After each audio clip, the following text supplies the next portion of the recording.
नमस्कार। दोपहर समाचार में आपका स्वागत है।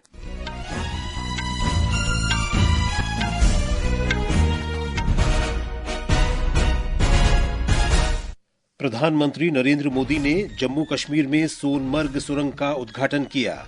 इस परियोजना से क्षेत्र में पर्यटन और हर मौसम में संपर्क सुविधा को बढ़ावा मिलेगा। सेना प्रमुख ने कहा, उत्तरी सीमाओं पर स्थिति संवेदनशील लेकिन स्थिर। सेना किसी भी प्रतिकूल स्थिति से निपटने के लिए पूरी तरह तैयार। महाकुंभ के शुरू होने पर प्रयागराज में त्रिवेणी संगम के विभिन्न घाटों पर लाखों श्रद्धालुओं ने अमृत स्नान किया। उत्तर पश्चिम भारत में शीतलहर जारी। न्यूनतम तापमान में 2 से 3 डिग्री सेल्सियस की गिरावट की संभावना। घने कोहरे के कारण दिल्ली आने वाली रेल सेवाएं प्रभावित। और खो-खो विश्व कप 2025 आज शाम नई दिल्ली के इंदिरा गांधी इंडोर स्टेडियम में शुरू होगा। दोपहर समाचार के साथ मैं विशाल शर्मा। प्रधानमंत्री नरेंद्र मोदी ने आज कश्मीर के गांदरबल जिले में प्रतिष्ठित सोनमर्ग सुरंग का उद्घाटन किया और इसे राष्ट्र को समर्पित किया। प्रधानमंत्री इस समय सोनमर्ग में एक जनसभा को संबोधित कर रहे हैं। आइए सुनते हैं। आप अपने सपनों को हकीकत में बदलने के लिए, जम्मू कश्मीर की प्रगति के लिए, भारत की प्रगति के लिए पूरी मेहनत से काम कर रहे हैं। मैं आपको फिर भरोसा देता हूं, मोदी आपके साथ कदम से कदम मिलाकर चलेगा। आपके सपनों के रास्ते में आने वाली हर बाधा को हटाएगा। साथियों, एक बार फिर आज की विकास परियोजनाओं के लिए जम्मू कश्मीर के मेरे हर परिवार को ढेर सारी शुभकामनाएं देता। इससे पहले केंद्रीय परिवहन और राष्ट्रीय राजमार्ग मंत्री नितिन गडकरी ने कहा कि पर्यटन के साथ जम्मू कश्मीर में स्थानीय आजीविका को भी बढ़ावा मिलेगा। उन्होंने कहा कि अच्छी सड़कों से देश संपन्न होगा। प्रधानमंत्री ने सुरंग के भीतर जाकर इस परियोजना का निरीक्षण भी किया। सोनमर्ग सुरंग से गांदरबल जिले में गगनगीर और सोनमर्ग के बीच यात्रा समय घटकर मात्र 20 से 25 मिनट रह जाएगा। इस परियोजना से क्षेत्र में पर्यटन और हर मौसम में संपर्क सुविधा को बढ़ावा मिलेगा। सेना प्रमुख जनरल उपेंद्र द्विवेदी ने कहा है कि देश की उत्तरी सीमा पर स्थिति संवेदनशील लेकिन स्थिर बनी हुई है। उन्होंने कहा कि सेना किसी भी प्रतिकूल स्थिति से निपटने के लिए पूरी तरह तैयार है और सीमावर्ती क्षेत्रों में मजबूत बुनियादी ढांचे का निर्माण भारतीय सेना की प्राथमिकता है। आज नई दिल्ली में भारतीय सेना की वार्षिक प्रेस कॉन्फ्रेंस में जनरल द्विवेदी ने कहा कि जम्मू कश्मीर में स्थिति नियंत्रण में है और राज्य में पर्यटन बढ़ रहा है। उन्होंने बताया कि पिछले वर्ष मारे गए कुल आतंकवादियों में से 60% पाकिस्तान मूल के थे। श्री द्विवेदी ने कहा कि इस क्षेत्र में हिंसा की घटनाओं में काफी कमी आई है और जम्मू कश्मीर के लोग शांति चाहते हैं। Coming on to JNK, situation is firmly under control. Past year, 60% of terrorists eliminated were of Pakistan origin. Tourism, development activities, Amarnath Yatra, where we witnessed more than 5 lakh pilgrims this time, and peaceful conduct of elections are indicators to a positive change. So the theme of terrorism to tourism is gradually taking shape. Delhi उच्च न्यायालय ने आज आम आदमी party के नेतृत्व वाली दिल्ली सरकार से शराब घोटाले पर नियंत्रक एवं महालेखा परीक्षक सीएजी की रिपोर्ट विधानसभा अध्यक्ष को सौंपने में देरी के लिए सवाल किया। इस घोटाले के कारण दिल्ली के पूर्व मुख्यमंत्री अरविंद केजरीवाल और वरिष्ठ नेता मनीष सिसोदिया को गिरफ्तार किया गया था। दिल्ली के उपराज्यपाल विनय कुमार सक्सेना ने आम आदमी पार्टी संयोजक अरविंद केजरीवाल के इस आरोप को खारिज कर दिया है कि हाल ही में दिल्ली विकास प्राधिकरण डीडीए की बैठक के दौरान शकूर बस्ती इलाके के भूमि उपयोग में बदलाव किया गया था। श्री सक्सेना ने कहा कि डीडीए की बैठक के दौरान आपके 2 विधायक मौजूद थे। उन्होंने आरोप लगाया कि आम आदमी पार्टी नेता जानबूझकर लोगों को गुमराह कर रहे हैं। उन्होंने उनसे आग्रह किया कि वे इस तरह के बयान देना बंद करें, अन्यथा डीडीए उनके खिलाफ कार्रवाई करेगा। डीडीए ने ना तो इस बस्ती का लैंड यूज चेंज किया है और ना ही डीडीए ने कोई इविक्शन अथवा डिमोलिशन नोटिस दिया है। श्री केजरीवाल जानबूझकर कोरा झूठ बोल रहे हैं और लोगों को गुमराह कर रहे हैं। 27 दिसंबर की मीटिंग में जिस रेलवे की जमीन का ट्रांसपोर्टेशन से रेजिडेंशियल में लैंड यूज चेंज करने का चर्चा हुई थी वह रेलवे की दूसरी खाली जमीन है जिस पर कोई भी झुकी नहीं है। इस बीच दिल्ली विधानसभा चुनाव के लिए नामांकन प्रक्रिया तेज हो गई है। विभिन्न दलों के प्रमुख नेताओं ने मतदाताओं को लुभाने के लिए मैदान में उतरना शुरू कर दिया है। ब्यौरा हमारे संवाददाता से। दिल्ली चुनाव में अपने मुद्दों को जनता के बीच पहुंचाने के लिए तीनों ही प्रमुख पार्टियां भाजपा, आम आदमी पार्टी और कांग्रेस हर दिन एक के बाद एक प्रेस कॉन्फ्रेंस कर एक दूसरे पर हमलावर हैं। इस बीच सोशल मीडिया भी चुनावी अखाड़े में बदल चुका है, जहां सत्ताधारी आम आदमी पार्टी और विपक्षी भाजपा मीम्स, पोस्टर और क्रिएटिव वीडियोज के माध्यम से एक दूसरे पर निशाना साध रहे हैं। मुख्यमंत्री रहते अरविंद केजरीवाल द्वारा अपने आवास पर सुविधाओं के लिए कथित तौर पर बड़ी राशि खर्च करने, आम आदमी पार्टी द्वारा पूर्वांचलियों का अपमान और कथित शराब घोटाले जैसे मुद्दों पर भाजपा आम आदमी पार्टी को घेरने में लगी है। वहीं सत्ताधारी आम आदमी पार्टी अपने मीम्स और क्रिएटिव वीडियो द्वारा भाजपा से उनके मुख्यमंत्री के चेहरे, पार्टी नेताओं द्वारा कथित तौर पर अमर्यादित भाषा के इस्तेमाल और राजधानी में फर्जी वोटर जैसे विषय पर विपक्षी पार्टी से सवाल कर रही है। दिवाकर, आकाशवाणी समाचार, दिल्ली।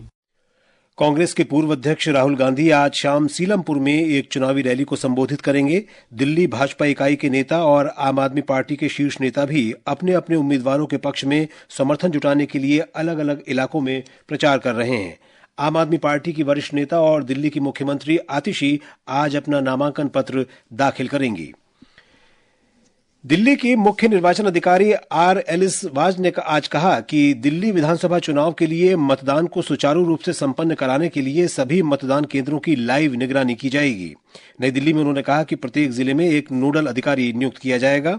दिल्ली विधानसभा की 70 सीटों के लिए मतदान 5 फरवरी को और मतगणना अगले महीने की 8 फरवरी को होगी। ये समाचार हमारी वेबसाइट www.newsonair.gov.in और हमारे न्यूज ऑन एआईआर ऐप पर भी उपलब्ध हैं। दोपहर समाचार में आपका फिर स्वागत है। और अब खबरें महाकुंभ से।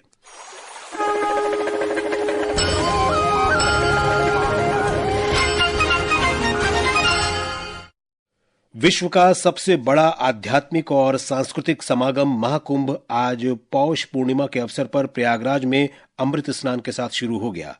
लाखों श्रद्धालु, तीर्थयात्री और आगंतुक गंगा, यमुना और सरस्वती नदियों के संगम त्रिवेणी के विभिन्न घाटों पर पवित्र डुबकी लगा रहे हैं। प्रधानमंत्री नरेंद्र मोदी ने महाकुंभ के शुभारंभ पर देशवासियों को शुभकामनाएं दी हैं। सोशल मीडिया पर प्रधानमंत्री ने इसे भारतीय मूल्यों और संस्कृति को संजोने वाले करोड़ों लोगों के लिए एक विशेष दिन बताया। और अब चलते हैं प्रयागराज में मौजूद हमारे संवाददाता आनंद कुमार के पास। आनंद, महाकुंभ में आज पौष पूर्णिमा पर पहला अमृत स्नान चल रहा है। संगम तट पहुंच रहे श्रद्धालुओं में कैसा उत्साह आप देख रहे हैं वहां पर? जी विशाल, पौष पूर्णिमा के पावन अवसर पर आज महाकुंभ के पहले दिन संगम के तट पर बनाए गए विभिन्न घाटों पर पवित्र स्नान के लिए श्रद्धालु बड़ी संख्या में पहुंच रहे हैं। अमृत स्नान का यह क्रम लगातार जारी है। प्रयागराज में देश के कोने कोने से तो श्रद्धालु और तीर्थयात्री पहुंच ही रहे हैं, वहीं विदेशी पर्यटक भी विश्व के इस सबसे बड़े आध्यात्मिक और सांस्कृतिक समागम में देखे जा रहे हैं। वहीं श्रद्धालुओं के उत्साह की बात करें तो इस महाकुंभ को लेकर वे काफी उत्साहित हैं। इसमें हर उम्र के लोग देखे जा रहे हैं, चाहे वह महिला हो, युवा हो या बुजुर्ग हो, सभी प्रफुल्लित और उत्साहित नजर आ रहे हैं। जी आनंद, श्रद्धालुओं की सुविधा के लिए विभिन्न स्नान घाटों पर क्या व्यवस्थाएं की गई हैं? विशाल, अगर घाटों पर व्यवस्था की बात करें तो श्रद्धालुओं के लिए हर रास्ते पर साइनेज बनाए गए हैं ताकि उन्हें घाटों पर पहुंचने में दिक्कत न हो। इसके अलावा चेंजिंग रूम, पेयजल के लिए वाटर एटीएम तथा श्रद्धालुओं की सहायता के लिए पुलिस बूथ भी बनाए गए हैं। इसके अलावा घाटों पर बैरिकेडिंग भी की गई है ताकि स्नान के दौरान लोग गहरे पानी में न जा सकें। जी धन्यवाद आनंद इस जानकारी के लिए। उत्तर प्रदेश के डीजीपी प्रशांत कुमार ने कहा है कि इस भव्य आयोजन में शामिल होने वाले लोगों की सुरक्षा के लिए व्यापक इंतजाम किए गए हैं। हम लोगों ने जो पारंपरिक पुलिस व्यवस्थाएं हैं उसके अतिरिक्त अधिक से अधिक तकनीक का प्रयोग करके बेहतर व्यवस्थाएं यहाँ के श्रद्धालुओं को दी हैं। आज वहाँ पुष्प वर्षा भी होगी। हमारे माउंटेड पुलिस के लोग लगातार भ्रमण कर रहे हैं। हम ड्रोन्स के द्वारा तथा सीसीटीवी के द्वारा सभी जगहों पे क्राउड मैनेजमेंट, ट्रैफिक मैनेजमेंट कर रहे हैं।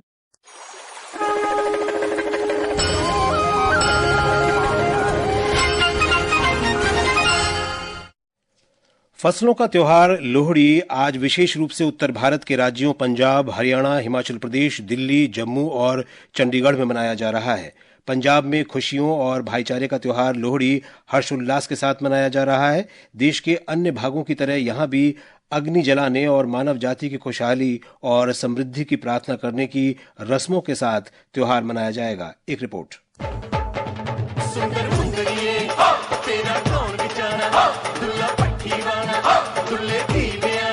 सुंदर मुंदरिये हो तेरा कौन विचारा हो, दुल्ला भट्टी वाला हो। यह प्रसिद्ध दुल्ला भट्टी का वो गीत है जिसे वे सभी लोग गाते हैं जो एक दूसरे घर लोहड़ी मांगने जाते हैं। चाहे वे किसी भी उम्र के हों, यह गीत स्वाभाविक रूप से उनके मुख से निकलता है। शाम को घर पर पूजा करने के बाद लोहड़ी जलाई जाएगी और सभी लोग पड़ोसियों के साथ इकट्ठे बैठकर त्योहार मनाएंगे। यह त्योहार नव विवाहितों और नवजात शिशुओं के माता पिता के लिए और भी अधिक खुशनुमा हो जाता है। जश्न मनाइए सारे। यह एक प्रतीकात्मक कार्यक्रम है जो एक बेटी के जन्म का सम्मान करता है और उन्हें समाज में सम्मान और गर्व के साथ अपना जीवन व्यतीत करने के लिए उत्साहित करता है। राजेश बाली, आकाशवाणी समाचार, जालंधर। राष्ट्रपति द्रौपदी मुर्मू और उपराष्ट्रपति जगदीप धनखड़ और गृह मंत्री अमित शाह ने लोहड़ी, मकर संक्रांति, पोंगल और माघ बिहू त्योहारों के लिए शुभकामनाएं दी हैं। असम में आज माघ बिहू का त्योहार मनाया जा रहा है। इसे भोगाली बिहू और माघोर दोमाही के नाम से भी जाना जाता है। गुजरात का अंतर्राष्ट्रीय पतंग महोत्सव शुरू हो गया है। मुख्यमंत्री भूपेंद्र पटेल ने 11 जनवरी को अहमदाबाद में साबरमती रिवर फ्रंट पर पतंग उड़ाकर इस महोत्सव का उद्घाटन किया। सावधानी और बचाव की थीम पर आधारित इस महोत्सव में 47 देशों के 143 पतंगबाजों के साथ साथ भारत के 11 राज्यों के 52 प्रतिभागी शामिल हो रहे हैं। ये समाचार आकाशवाणी से प्रसारित किए जा रहे हैं। खो खो विश्व कप 2025 आज नई दिल्ली के इंदिरा गांधी इंडोर स्टेडियम में शुरू होगा। एक रिपोर्ट। खो खो विश्व कप की शुरुआत आज शाम उद्घाटन समारोह से होगी। पहला मुकाबला भारत और नेपाल के बीच रात 8:30 बजे से शुरू होगा। इस वर्ल्ड कप के लिए kho kho federation of India ने पुरुष और महिला वर्ग के लिए 15-15 सदस्यों की टीम चुनी है। पुरुष टीम से प्रतीक वाइक को कप्तान बनाया गया है, तो वहीं महिला टीम की कमान प्रियंका इंगले के हाथों में है। पुरुष भारतीय टीम को ग्रुप ए में शामिल किया गया है, जिसमें नेपाल, भूटान, पेरू और ब्राजील की टीमें मौजूद हैं। वहीं महिला टीम की बात करें तो उसमें भी भारत ग्रुप ए में है। सभी टीम एक दूसरे के साथ ग्रुप स्टेज के मैच खेलेंगे। उसके बाद 17 जनवरी को क्वार्टर फाइनल, 18 जनवरी को सेमीफाइनल और 19 को फाइनल मुकाबला होगा। अभिषेक कपिल, आकाशवाणी समाचार, नई दिल्ली। इस मैच का सीधा प्रसारण डीडी स्पोर्ट्स टीवी चैनल पर किया जाएगा।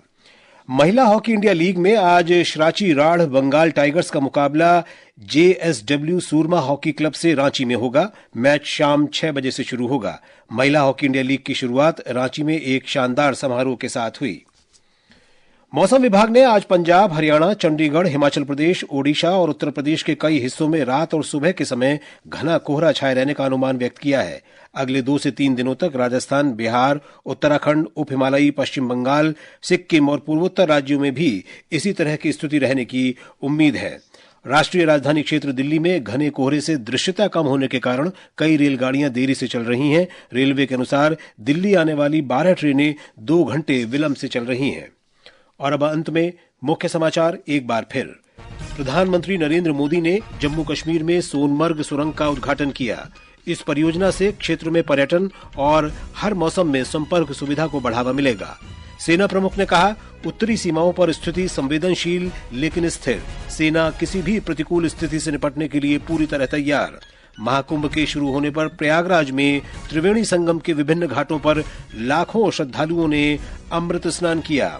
उत्तर पश्चिम भारत में शीतलहर जारी। न्यूनतम तापमान में 2 से 3 डिग्री सेल्सियस की गिरावट की संभावना। घने कोहरे के कारण दिल्ली आने वाली रेल सेवाएं प्रभावित। और खो खो विश्व कप 2025 आज शाम नई दिल्ली के इंदिरा गांधी इंडोर स्टेडियम में शुरू होगा। इसके साथ ही दोपहर समाचार का ये अंक समाप्त हुआ। नमस्कार।